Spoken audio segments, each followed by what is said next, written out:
സ്വപ്നങ്ങളും മോഹങ്ങളും ഏറെയായിരുന്നു സിദ്ധാർത്ഥ് വേണുഗോപാൽ എന്ന സീരിയൽ നടന്. സ്കൂൾ കാലം മുതൽക്കേ ആരംഭിച്ച നാടകവേദികളിലൂടെ സീരിയലിലേക്ക് എത്തിയത് ചേട്ടനും നടനും നിർമ്മാതാവും ഒക്കെയായ അരുൺ ഘോഷിന്റെ കൈപിടിച്ചായിരുന്നു.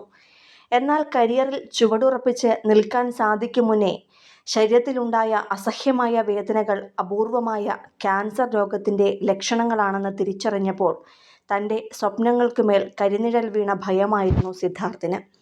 എങ്കിലും എല്ലാത്തിനെയും അതിജീവിച്ച് മുന്നോട്ടു കയറാൻ സാധിക്കുമെന്ന് ആ ചെറുപ്പക്കാരൻ ഉറച്ചു വിശ്വസിച്ചത് തന്നെ കാത്തിരിക്കുന്ന പ്രിയപ്പെട്ടവരുടെ പ്രാർത്ഥനയുടെയും സ്നേഹത്തിന്റെയും ബലത്തിലാണ്. തൃശൂർ ചാലക്കുടിയിൽ അച്ഛനും അമ്മയും അനുജനുമടങ്ങുന്ന കുടുംബമായിരുന്നു സിദ്ധാർത്ഥിൻ്റേത്. എന്നാൽ കുറച്ചു വർഷങ്ങൾക്ക് മുന്നേ അച്ഛൻ മരണപ്പെട്ടു. അതിനുശേഷം സിദ്ധാർത്ഥായിരുന്നു കുടുംബത്തിന്റെ നട്ടെല്ല്. അതിനിടെയാണ് സിദ്ധാർത്ഥ് സ്വപ്നങ്ങളുമായി സീരിയൽ ലോകത്തേക്കും കയറിയത്. എന്നാൽ കരിയറിലും സ്വകാര്യ ജീവിതത്തിലുമെല്ലാം ആഗ്രഹിച്ച കാര്യങ്ങളെല്ലാം ബാക്കിയാക്കി പാതിവഴിയെ സിദ്ധാർത്ഥ് ജീവിതം അവസാനിപ്പിച്ചു പോകുമ്പോൾ വിങ്ങുകയാണ് അവൻ്റെ പ്രിയപ്പെട്ടവരെല്ലാം. സിനിമയിൽ കയറണം, പ്രണയിച്ച് വിവാഹം കഴിക്കണം, ബിഗ് ബോസിൽ പോകണം, അങ്ങനെ സ്വപ്നങ്ങൾ ഏറെയായിരുന്നു സിദ്ധാർത്ഥിന്. എന്നാൽ എല്ലാം പാതി വഴിയിൽ അവസാനിപ്പിച്ച് സിദ്ധാർത്ഥ് മരണത്തിലേക്ക് പോയി. ന്യൂറോ എൻഡോക്രൈൻ കോശങ്ങളിൽ നിന്ന് ഉത്ഭവിക്കുന്ന അപൂർവവും സങ്കീർണവുമായ ക്യാൻസറാണ് ന്യൂറോ എൻഡോക്രൈൻ കാർസിനോമ. ഈ രോഗമാണ് സിദ്ധാർത്ഥിനെ ബാധിച്ചത്. നമ്മുടെ ശരീരത്തിലെ നാഡീവ്യവസ്ഥയിൽ നിന്നുള്ള സിഗ്നലുകൾ സ്വീകരിക്കുകയും അതുവഴി ഹോർമോണുകൾ ഉൽപ്പാദിപ്പിച്ച് ദഹനം, ഹൃദയമിടിപ്പ്, ഉറക്കം തുടങ്ങിയവ നിയന്ത്രിക്കുകയും ചെയ്യുന്ന കോശങ്ങളാണിവ.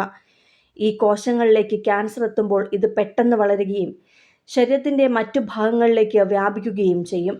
രോഗം നേരത്തെ കണ്ടുപിടിച്ചാൽ ചികിത്സിച്ച് ഭേദമാക്കാവുന്ന രോഗം കൂടിയാണിത്. എന്നാൽ സിദ്ധാർത്ഥിൻ്റെ കാര്യത്തിൽ രോഗം അദ്ദേഹത്തെ കീഴടക്കുകയായിരുന്നു. കസ്തൂരിമാനിലെ സിദ്ധു എന്ന ഒരൊറ്റ കഥാപാത്രത്തിലൂടെ തന്നെ പ്രേക്ഷക മനസ്സുകളിൽ ഇടം നേടുവാൻ സിദ്ധാർത്ഥിന് കഴിഞ്ഞിരുന്നു. അതിനുശേഷം വന്ന ഭാഗ്യജാതകവും അങ്ങനെ തന്നെയായിരുന്നു. തൃശ്ശൂരിലെ ഒരു സാധാരണ കുടുംബത്തിൽ ജനിച്ച സിദ്ധാർത്ഥിന് അച്ഛനും അമ്മയും സഹോദരനും മാത്രമായിരുന്നു ലോകം. അച്ഛനെ കുറച്ചു വർഷങ്ങൾക്ക് മുമ്പ് നഷ്ടപ്പെട്ടപ്പോൾ ജീവിതത്തിലെ ഏറ്റവും വലിയ നഷ്ടമാണ് തനിക്കുണ്ടായതെന്ന് സിദ്ധാർത്ഥ് പറഞ്ഞിരുന്നു. അമ്മയായിരുന്നു സിദ്ധാർത്ഥിൻ്റെ അഭിനയത്തിൻ്റെ ക്രിട്ടിക്ക്. സീരിയലിൽ സജീവമായ ശേഷം തിരുവനന്തപുരത്തായിരുന്നു സ്ഥിരതാമസമാക്കിയിരുന്നത്. എന്നിരുന്നാലും മനസ്സെപ്പോഴും ആ വടക്കുന്നാഥൻ്റെ മണ്ണിലും. അതിനാൽ ബ്രേക്ക് കിട്ടിയാൽ ഉടൻ വീട്ടിലേക്ക് ഓടുമായിരുന്നു.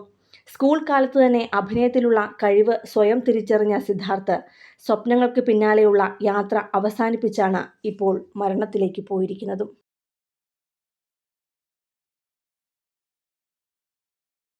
സിനിമ, ഫാഷൻ, ലൈഫ് സ്റ്റൈൽ വാർത്തകൾക്കായി മലയാളി ലൈഫ് സബ്സ്ക്രൈബ് ചെയ്യൂ. ലേറ്റസ്റ്റ് അപ്ഡേറ്റ്സിനായി ബെൽ ബട്ടണും അമർത്തുക.